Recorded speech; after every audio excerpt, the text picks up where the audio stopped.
Well, it could be better, it could be worse.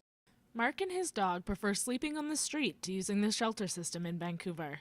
Mark says he isn't treated the way he would like, and his individual needs aren't addressed in any of the shelter options available to him, although his choices are limited because he has a pet. They're clean environments, safer environments, but you aren't a human. You're a slave. You're like, you come in, you got to do what I say at this time and this time and this time. You got to go this place and that.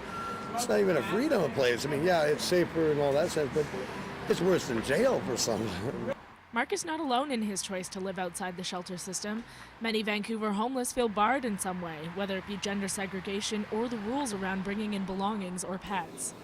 Lawyers from Pivot Legal argued in the Oppenheimer Park encampment hearings that shelters have too many barriers for many homeless to feel comfortable using them. But I think it's also fairly infantilizing and quite insulting to suppose that people who are homeless now won't be able to have suitable housing and don't have the skills to maintain suitable housing.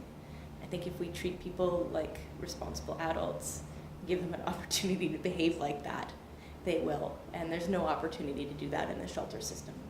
The BC Housing Authority is the governing body that sets the high barrier, low barrier guidelines for shelters. It's up to individual shelters, however, to set the rules that they want to implement on the ground.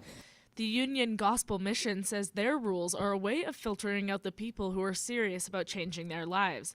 They say they try to be as inclusive as possible, but the rules they have in place are necessary to run the shelter.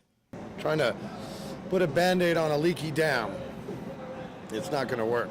Even though they may disagree on the efficacy of shelter barriers, the homeless, those who run shelters, and homeless advocates can all agree that more permanent housing is the solution. Sarah Morton in Vancouver for BCIT Magazine.